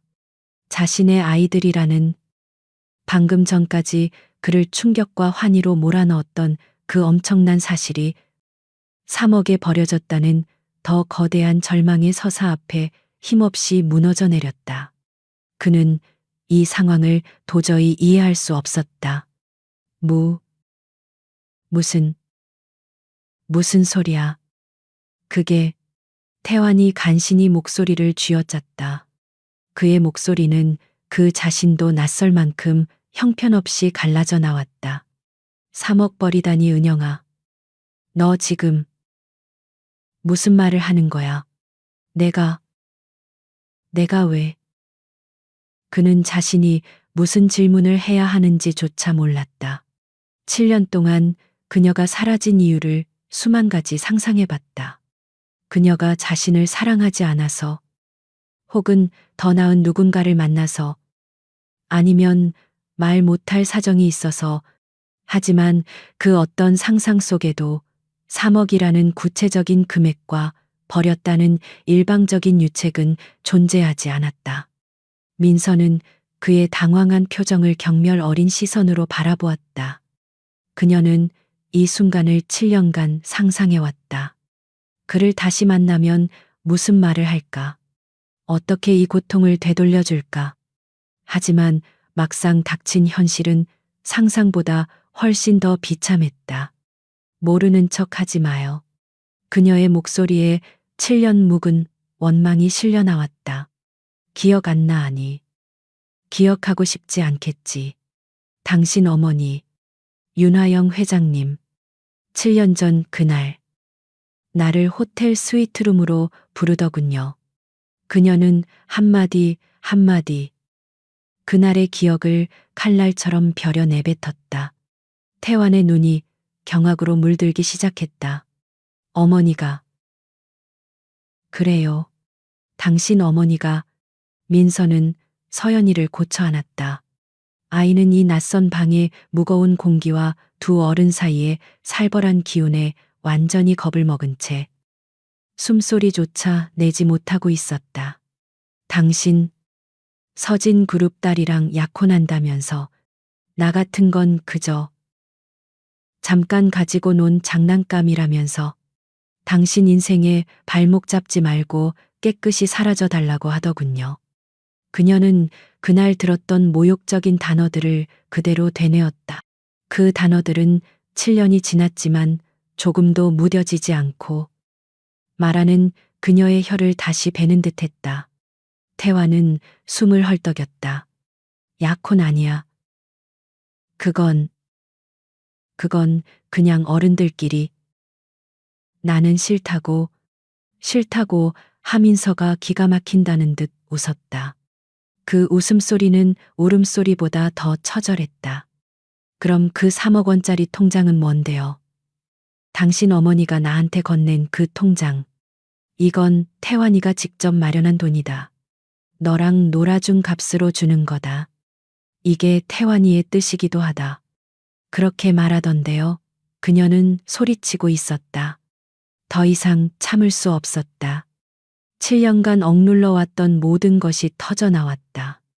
당신의 뜻대로 난 그 돈 받고 사라져 줬어요. 당신의 뜻대로 당신의 인생에 발목 잡히지 않으려고. 이 아이들. 나 혼자 낳아서. 나 혼자. 거짓말이야. 태환이 중얼거렸다. 그의 얼굴은 새하얗게 질려 피 한 방울 돌지 않는 듯했다. 아니야. 그럴 리가. 어머니가 나한테 네가 돈 많은 놈 따라서 도망갔다고. 두 사람의 말이 허공에서 부딪혔다. 7년 전 윤화영이라는 한 사람이 만들어낸 두 개의 거대한 거짓말이 드디어 수면 위로 드러나는 순간이었다. 태환은 뒷걸음질 쳤다. 그는 거대한 진실의 무게를 감당할 수 없다는 듯 책상을 짚었다. 태환이의 뜻, 돈 많은 놈 따라서 도망. 그의 머릿속에서 모든 조각이 맞춰지기 시작했다. 그녀가 사라진 직후 그는 미친 사람처럼 그녀를 찾아다녔다. 학교, 자취방, 아르바이트 하던 카페. 하지만 그녀는 연기처럼 사라졌다. 그가 절망에 빠져 어머니에게 그녀의 행방을 물었을 때 윤화영은 차갑게 웃으며 말했다. 정신 차려라. 강태환. 그 계집애. 너보다 더 좋은 조건의 남자 만나서 떠났어. 네가 CK 후계자인 건 어떻게 알았는지. 내게 붙어보려다 안 되니까 다른 줄로 갈아탄 거지. 이 편지나 읽어봐. 윤화영이 내민 편지에는 미안해요. 더 이상 당신을 사랑하지 않아요. 날 찾지 말아요. 라는 은영의 필체와 비슷한 글씨가 적혀 있었다. 그는 그때 그 편지를 믿지 않았지만 찾을 방법이 없었다. 그리고 오늘 그 모든 것이 어머니가 꾸민 잔인한 연극이었음을 깨달았다. 어머니. 태환의 목소리는 분노를 넘어선 무언가 더 깊은 배신감과 절망으로 떨리고 있었다. 그가 잃어버린 것은 단순히 사랑하는 여자가 아니었다. 그는 그의 아이들이 태어나는 순간을 놓쳤다. 그 아이들이 처음 눈을 뜨고, 처음 엄마라고 부르고, 처음 걸음마를 떼는 아버지로서 누려야 할 그 7년의 시간을 통째로 도둑맞은 것이었다. 분노가 그의 머리끝까지 차올랐다. 그는 책상 위를 주먹으로 내리쳤다. 쾅하는 굉음이 집무실을 울렸다. 그 소리에 서연이가 결국 울음을 터뜨렸다. 흐아앙. 엄마. 무서워. 그리고 그때까지 엄마 다리 뒤에 숨어 있던 준우가 작은 주먹을 꽉 쥔 채 앞으로 나섰다. 아이는 태환을 정면으로 노려보며 엄마 앞을 가로막아 섰다. 우리 엄마. 때리지 마. 아저씨 나빠. 우리 엄마 울리지 마. 5살배기. 아이의 목소리라고는 믿을 수 없는 분노와 용기가 뒤섞인 외침이었다. 그 작은 몸이 엄마를 지키기 위해 필사적으로 버티고 서 있었다. 그 모습에 태환의 모든 분노가 한순간에 얼어붙었다. 자신의 아들이었다. 7년 동안 존재조차 몰랐던 자신의 아들이 자신을 엄마를 때리는 나쁜 아저씨로 인식하고 있었다. 아들은 자신을 경계하고 증오하고 있었다. 이보다 더한 지옥이 있을까? 태환의 눈에서 뜨거운 것이 울컥 솟았다. 그는 주먹을 쥔 손을 천천히 폈다. 손바닥에는 피가 맺혀 있었다. 그는 준우에게 그리고 울고 있는 서연이에게 마지막으로 자신을 증오의 눈으로 바라보는 민서에게 시선을 옮겼다. 그는 이 모든 것을 바로잡아야 했다. 은영아. 아니, 민서 씨.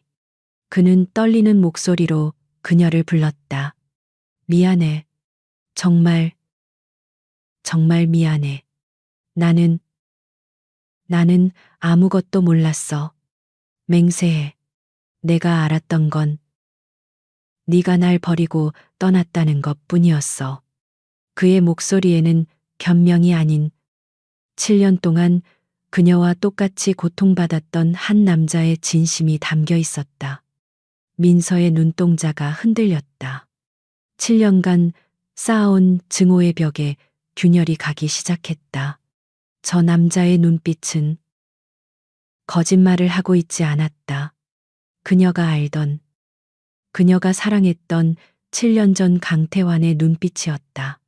그럼 우린 민서가 말을 잇지 못했다. 우린 대체 어떻게 된 거냐고. 우리의 7년은 뭐가 되냐고. 그 질문이 그녀의 눈에 고여 있었다. 태환은 그녀의 눈을 피하지 않았다. 그는 고개를 끄덕였다. 우린 속은 거야. 내 어머니에게. 우리 둘 다. 그는 돌아서서 책상 위에 인터폰을 집어들었다. 그의 얼굴에서 모든 감정이 사라지고 CK그룹 총수의 차가운 분노만이 남았다. 그는 비서실장에게 연결했다. 윤화영 회장. 지금 당장 내 사무실로 오시라고 해. 10분 내로. 아니, 무슨 수를 써서라도 5분 안에 내 눈앞에 모셔와. 그분이 아끼는 CK 아트센터 이사장 자리. 오늘부로 공석이 될 수도 있다고 전해. 강태환의 목소리가 인터폰을 통해 비서실장에게 전달된 후 집무실에는 지독한 침묵이 내려앉았다. 5분. 그것은 윤화영 회장이 이곳에 도착하기까지 남은 시간이었고 7년의 오해와 거짓이 폭발하기 전에 폭풍전야였다. 강태환은 여전히 책상을 짚은 채 거칠게 숨을 몰아쉬었다. 그의 등은 분노로 미세하게 떨리고 있었다. 어머니에 대한 배신감, 자신의 아이들에게 7년간 아버지 노릇을 하지 못했다는 죄책감, 그리고 눈앞에 이 여자를 지키지 못했다는 자책감이 뒤엉켜 그를 질식시킬 것 같았다. 그는 차마 고개를 돌려 민서와 아이들을 바라볼 용기가 나지 않았다. 박민서는 그 자리에 얼어붙은 채 준우를 자신의 등 뒤에 숨기고 서연이를 더욱 굳게 껴안았다. 그녀의 심장도 통제불능으로 날뛰고 있었다. 우린 속은 거야. 태환의 그 한마디가 7년간 그녀를 지탱해온 증오의 기둥을 무너뜨렸다. 그렇다면 그녀의 7년은, 이 아이들의 7년은 대체 무엇이란 말인가? 누구를 원망해야 하는가? 눈앞에 이 남자 역시 자신과 마찬가지로 피해자였다는 말인가? 하지만 고통의 시간은 달랐다. 그는 잃어버린 7년 동안 이 화려한 집무실의 주인이 되어 세상을 호령했지만 자신은 곰팡내 나는 지하방에서 아이들의 굶주림을 걱정하며 하루하루를 버텨왔다. 그 불공평한 시간의 무게가 그녀를 다시 짓눌렀다. 준우는 더 이상 나쁜 아저씨를 노려보지 않았다. 아이는 그저 혼란스러운 눈으로 주먹을 휘둘렀던 아빠, 그 단어의 의미를 아직 몰랐지만 와 울고 있는 엄마를 번갈아 쳐다보았다. 서연이는 엄마의 품속에서 흐느낌을 간신히 삼키고 있었다. 이 숨막히는 침묵 속에서 아이들의 작은 숨소리만이 유일하게 살아있는 소리였다. 태환이 천천히 돌아섰다. 그의 얼굴은 핏기가 가신 채였지만 눈빛은 그 어느 때보다 단호했다. 그는 민서에게 다가갔다. 그는 그녀 앞에서 무릎을 꿇었다. 그녀의 낡은 구두코와 겁에 질린 준우의 작은 운동화와 눈높이를 맞췄. 준우야. 서연아. 그가 떨리는 목소리로 아이들의 이름을 불렀다. 내가. 그는 아빠라는 말을 차마 꺼내지 못했. 그럴 자격이 없다고 생각했다. 대신 그는 준우를 향해 손을 내밀었다. 미안하다. 아저씨가. 엄마 놀라게 해서 미안해. 아까 소리 질러서 미안해. 준우는 경계를 풀지 않았지만 더 이상 그를 밀어내지도 않았다. 아이는 그저 큰 눈으로 자신을 내려다보는 남자의 슬픈 눈을 가만히 응시했다. 그 순간 집무실 문 밖에서 요란한 소리가 들렸다. 비켜, 당장 비키지 못해. 감히 내 앞을 막아서. 윤화영 회장의 날카로운 목소리가 문을 뚫고 들어왔다. 비서실장의 만류에도 불구하고 그녀는 문을 거의 부술듯이 열고 들어왔다. 강태환, 네가 감히 나를 아트센터 자리로 협박을 해. 지금 이게 무슨. 그녀는 분노에 차 소리치다. 그 자리에 멈춰 섰다. 그녀의 시선이 방 안의 광경에 고정되었다. 바닥에 무릎을 꿇고 있는 자신의 아들. 그리고 그 앞에 서 있는 7년 전 자신이 돈으로 쫓아냈던 바로 그 여자. 차은영. 그리고 그녀에게 매달린 두 아이. 윤 회장의 얼굴이 경악으로 일그러졌다. 네.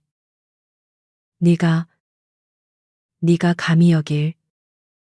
그녀의 목소리가 뱀처럼 스산하게 울렸다. 그녀는 민서에게 한 걸음 다가갔다. 이 천박한 것이. 감히 내 아들 집무실까지 기어들어와. 내가 그때 분명히 그녀는 태환이 무릎을 꿇고 있었다는 사실조차 잊은 듯했다. 그녀의 눈에는 오직 자신의 완벽한 계획을 망가뜨린 이 오점만이 보였다. 태환아, 당장 이 여자 끌어내지 못해. 비서실장, 뭐해, 이 더러운 것들 당장. 앉으시죠. 태환이 천천히 일어서며 말했다. 그의 목소리는 얼음장처럼 차가웠다. 그가 어머니에게 단 한 번도 사용한 적 없는 지독히도 냉정한 목소리였다. 윤 회장은 아들의 그 낯선 기세에 잠시 주춤했다. 어머니, 태환은 그녀를 똑바로 바라보았다. 3억. 그 한마디에 윤 회장의 안색이 창백해졌다. 그녀의 눈동자가 흔들렸다. 무슨 7년 전 은영이에게 주셨다는 그 3억 말입니다. 태환이 말을 이었다. 그리고 저를 찾아왔던 서진그룹과의 약혼설, 그리고 은영이가 돈 많은 남자 따라 도망갔다고 저에게 보여주셨던 그 가짜 편지까지.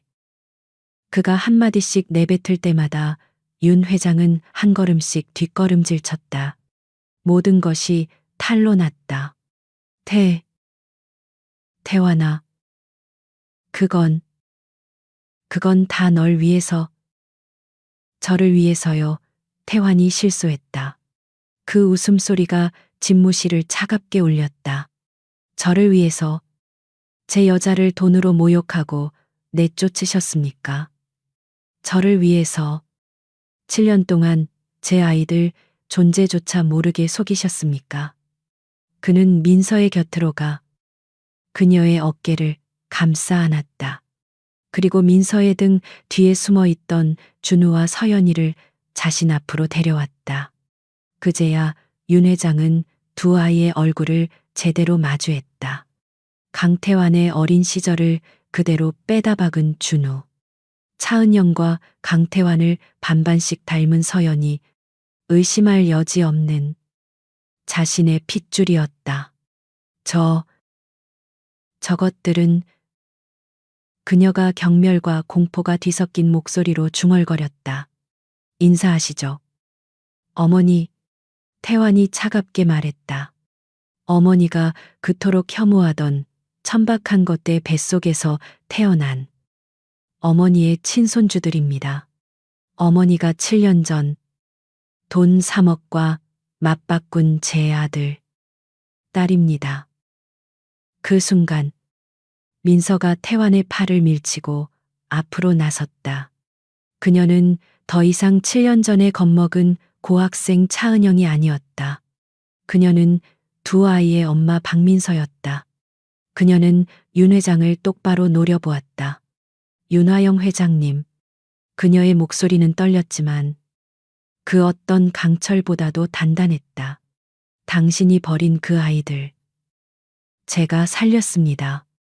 당신이 3억으로 제 인생을 모욕하는 동안 저는 곰팡이 핀 지하 단칸방에서 피를 쏟으며 이 아이들을 낳았습니다. 아이들이 한밤중에 열이 40도까지 올라도 당장 병원에 데려갈 돈이 없어서 죽어가는 아이를 붙잡고 밤새 울며 발만 동동 굴렀습니다. 당신의 아들은, 그녀는 태환을 잠시 돌아보았다. 당신의 아들은 이 아이들이 태어난 것조차 모르고 7년을 살았죠. 이게 정말 당신이 원했던 아들을 위한 일이었습니까? 민서의 절규 어린 외침은 그 어떤 비수보다도 날카롭게 윤 회장의 심장에 꽂혔다. 윤 회장은 대답할 말을 찾지 못했다. 그녀는 그저 이 믿을 수 없는 현실 앞에서 입술만 파르르 떨 뿐이었다. 태환이 다시 민서 앞을 막아섰다.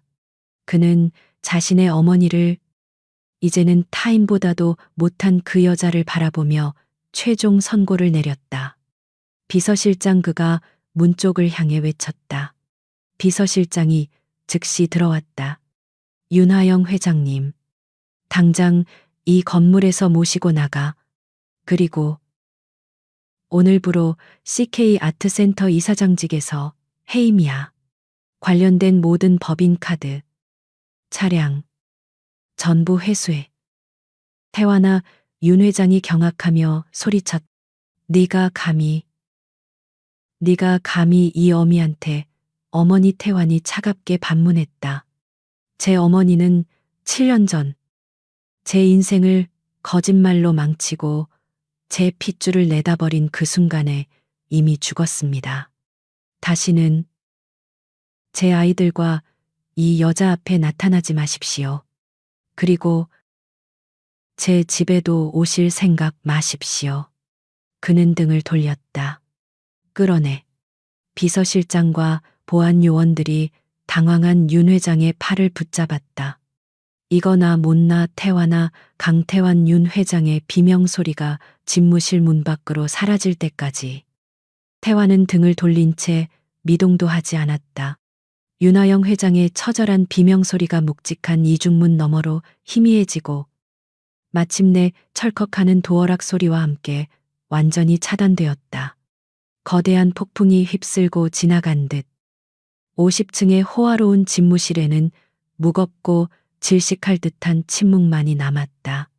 그 침묵 속에는 7년간의 오해, 분노, 슬픔, 그리고 방금 전 터져 나온 추악한 진실의 잔해들이 먼지처럼 떠다녔다. 강태환은 문이 닫힌 쪽을 향해 등을 돌린 채 미동도 하지 않았다. 그의 어깨는 격렬했던 분노의 여파로 가늘게 떨리고 있었다.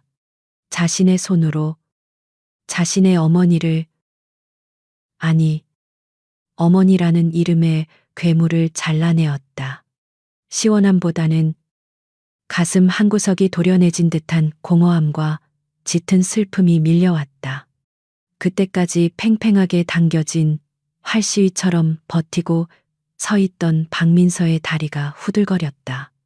그녀를 7년간 지탱해 온 것은 두 아이에 대한 책임감, 그리고 강태환이라는 남자에 대한 지독한 증오였다. 그런데 방금 그 증오의 대상이 무너졌다. 그는 가해자가 아니라 자신과 같은 피해자였다. 그녀의 모든 원망과 분노가 길을 잃었다. 거대한 벽이 사라지자 그녀의 몸을 지탱하던 마지막 힘마저 빠져나갔다. 그녀는 휘청거리다. 태환이 손님을 맞이할 때나 썼을 법한 최고급 가죽 소파에 주저앉았다. 품에 안긴 서연이는 이 모든 소동에 기진맥진했는지 어느새 엄마의 재킷, 태환의 재킷 자락을 쥔 채 새근새근 잠들어 있었다. 준우만이 여전히 엄마 곁을 지켰다. 아이는 더 이상 나쁜 아저씨를 노려보지는 않았지만 여전히 잔뜩 경계하며 엄마의 팔에 매달려 있었다. 이 넓고 낯선 공간. 방금 전 할머니 그 존재를 알 리 없는 가소리치며 끌려나간 광경. 그리고 지쳐 보이는 엄마와 슬퍼 보이는 저 아저씨. 5살 아이가 감당하기에는 너무나도 복잡한 세상이었다. 바로 그때 그 지독한 정적을 깬 것은 아주 작고 현실적인 소리였다. 꼬르륵. 준우의 배에서 난 소리였다. 아이는 아침에 엄마가 준 딱딱한 식빵 한 조각 외에는 아무것도 먹지 못했다. 긴장과 공포가 풀리자 참아왔던 허기가 한꺼번에 몰려온 것이다. 준우는 소리가 난 자신의 배를 작은 손으로 누르며 창피한 듯 고개를 숙였다. 그 작은 소리가 강태환의 뇌리를 세게 때렸다. 그는 자신의 아이들이었다. 7년 동안 존재조차 몰랐던 자신의 핏줄. 자신이 이 화려한 빌딩의 꼭대기에서 수백억짜리 계약을 논하는 동안 자신의 아이들은 어딘가에서 배고픔에 시달리고 있었다.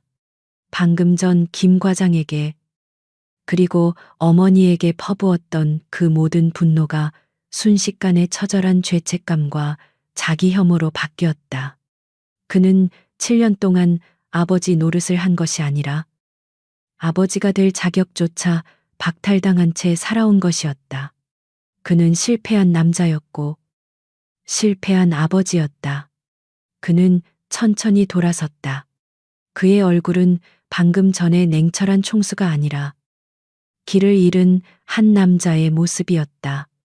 그는 민서를 바라보았다. 소파에 기대앉아 잠든 서연이를 안고 다른 한 손으로는 준우의 머리를 쓰다듬는 그녀.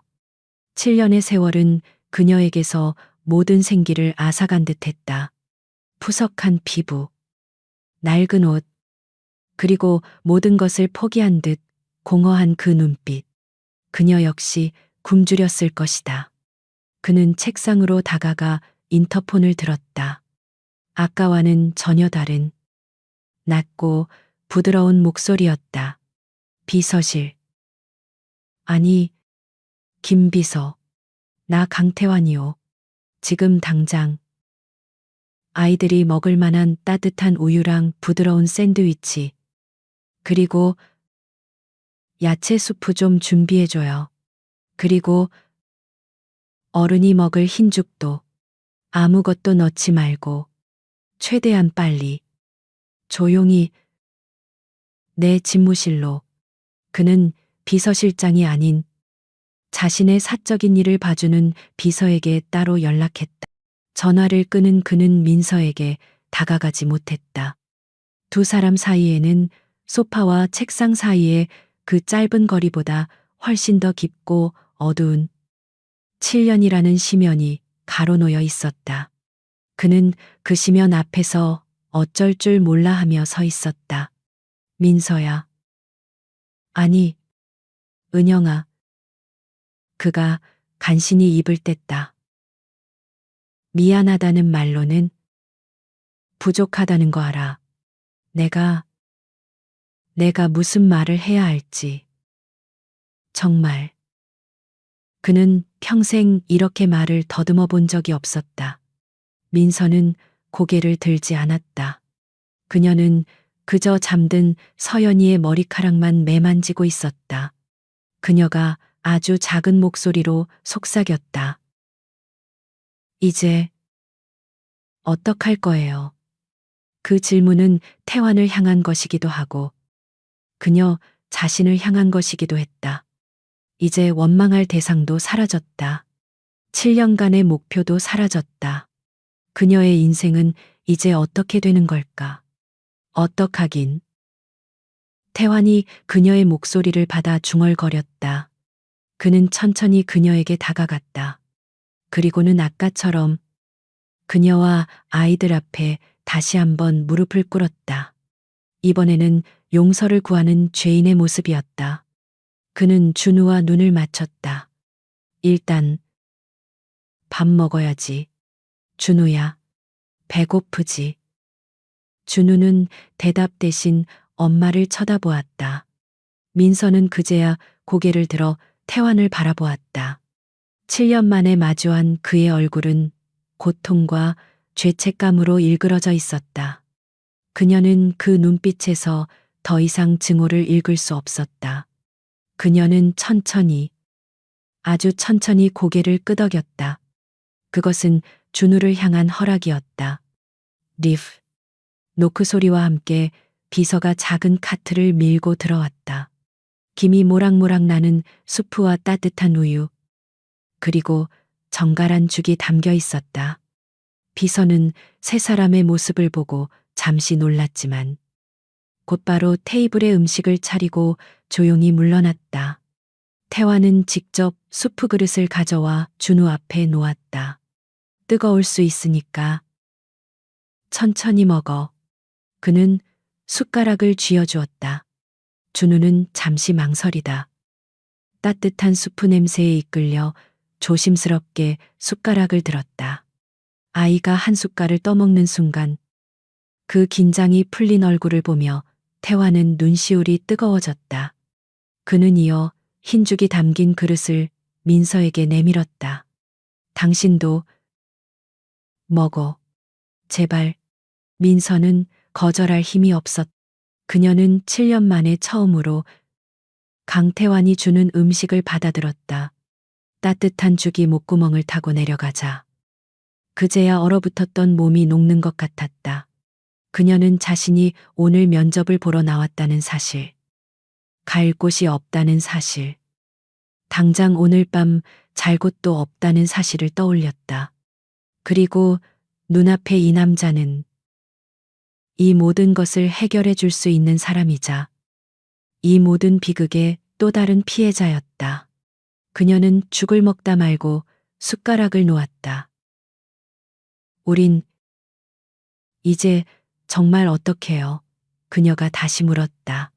태화는 수프를 먹는 아들의 모습을 넋놓고 바라보다가 그녀의 질문에 고개를 들었다.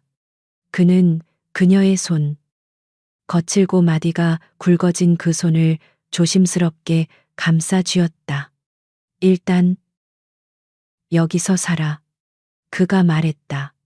이 빌딩 꼭대기에 내 펜트하우스가 있어. 당장 아이들하고 당신이 쉴 곳이 필요해. 그리고 다시는 너희 셋을 춥고 배고프게 하지 않을게. 내 모든 걸 걸고 약속해. 강태환의 그 약속은 일단 여기서 살아라는 그 말은 박민서에게 7년 만에 처음으로 주어진 허락이었다. 곰팡 내 나는 지하방이 아닌 햇빛이 드는 곳에서 살아도 좋다는 허락. 굶주림과 추위에 떨지 않아도 된다는 허락. 그녀는 더 이상 버틸 힘도 거절할 힘도 없었다. 그녀는 그저 자신과 아이들의 손을 번갈아 잡는 그 남자의 거칠지만 따뜻한 손을 바라보며 아주 작게 고개를 끄덕였다. 그녀의 7년간의 도피와 저항이 그렇게 끝났다. 강태환은 집무실과 바로 연결된 전용 엘리베이터를 이용해 세 사람을 펜트하우스로 데려갔다. 그곳은 집이 아니었다. 하늘 위에 지어진 궁전이었다. 그녀가 살던 반지하 방 수백 개를 합쳐도 모자랄 그 거대한 공간은 서울의 모든 야경을 발 아래에 두고 있었다. 준우와 서연이는 태어나서 처음 보는 광경에 겁을 먹은 듯 엄마의 다리 뒤에 숨어 그저 반짝이는 도시의 불빛들을 멍하니 바라보았다. 7년 전 차은영이었던 그녀도 이곳에 와본 적이 없었다. 태화는 그녀가 사라진 후 이 차가운 성에 자신을 유폐시켰던 것이다. 그날 밤 아이들은 태어나서 처음으로 푹신한 구스다운 이불 속에서 잠이 들었다. 은영은 아이들이 잠든 모습을 한참이나 바라보았다. 어둠 속에서도 아이들의 평화로운 숨소리가 선명하게 들렸다. 그녀는 그 옆에 누웠지만 잠을 이룰 수 없었다. 이 모든 것이 꿈만 같아서 아침에 눈을 뜨면 다시 그 차갑고 축축한 반지하 방일까봐 두려웠다. 다음 날 아침, 은영을 깨운 것은 곰팡내가 아닌 통유리창을 뚫고 들어오는 눈부신 아침 햇살이었다. 그리고 그녀의 곁에는 준우와 서연이가 아니라 뜬 눈으로 밤을 새운 듯 퀭한 얼굴의 강태환이 소파에 앉아 그녀를 바라보고 있었다. 일어났어. 그가 조심스럽게 입을 열었다. 아이들은 내가 다른 방으로 옮겼어. 좀 더 푹 자라고. 그는 그녀에게 다가와 따뜻한 차 한 잔을 내밀었다. 은영아, 오늘 나랑 같이 가야 할 곳이 있어. 은영의 손이 미세하게 떨렸다. 어디를? 그녀는 두려웠다. 이 안전한 성에서 나가. 다시 어제의 그 지옥을 마주할 용기가 없었다.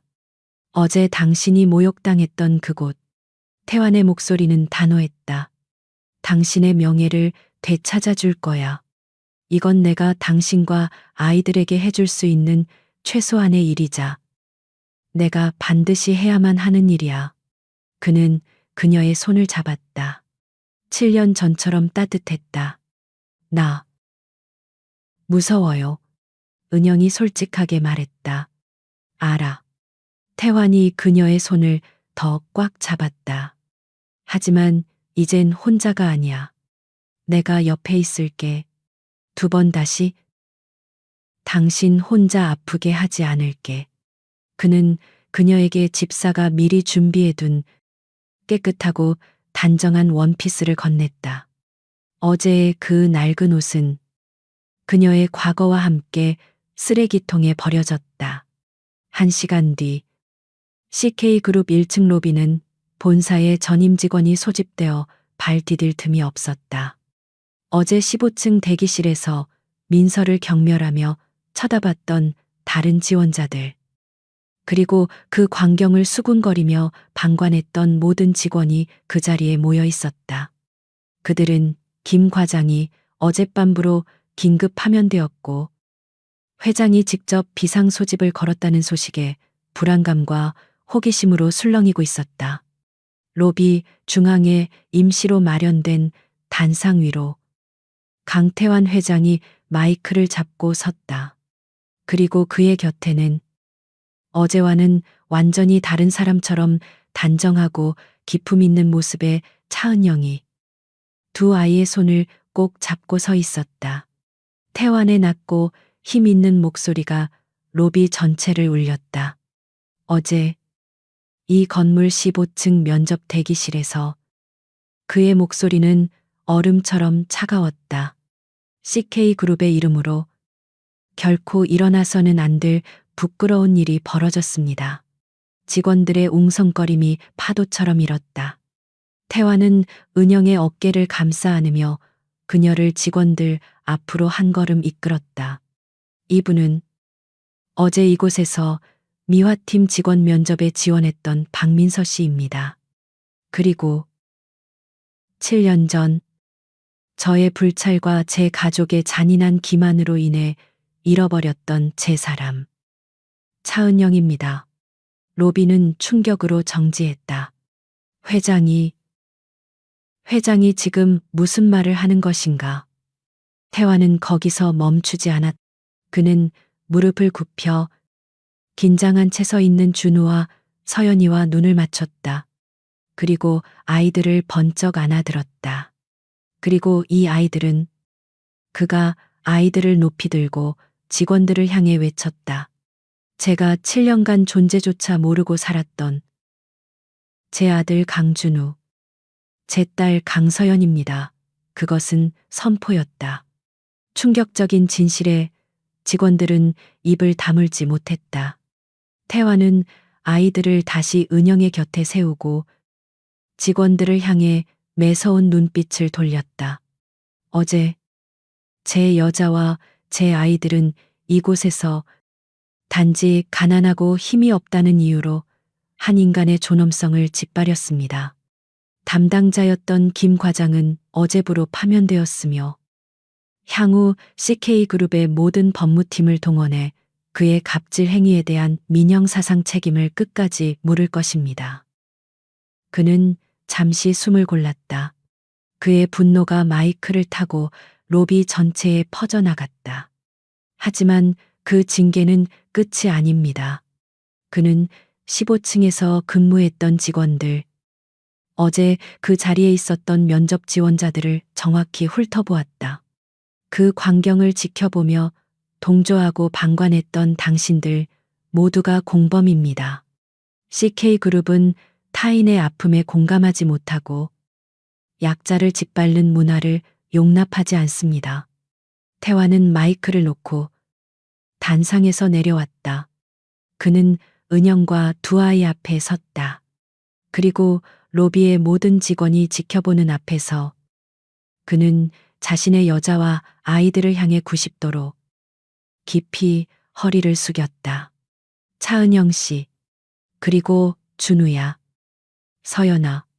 그의 목소리가 떨리고 있었다.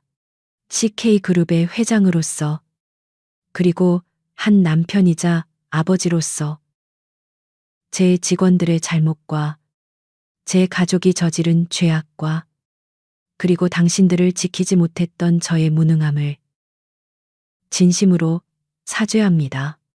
정말 정말 미안합니다. 회장의 진심 어린 사죄에 그 자리에 있던 모든 임원과 직원들이 마치 약속이나 한 듯 일제히 은영과 두 아이를 향해 허리를 숙였다. 죄송합니다. 수백 명의 목소리가 로비 전체를 울렸다. 은영은 눈을 감았다. 어제 그토록 서럽게 흘러내리던 눈물이 다시 뺨을 타고 흘러내렸다. 하지만 이번에는 차갑고 비참한 눈물이 아니었다. 7년간 그녀의 심장을 짓누르던 얼음 성벽이 무너져 내리는 따뜻하고 뜨거운 치유의 눈물이었다. 그녀는 준우와 서연이를 껴안았다. 태환이 다가와 그 세 사람을, 자신의 모든 것이 된 그 세 사람을 커다란 팔로 함께 껴안았다.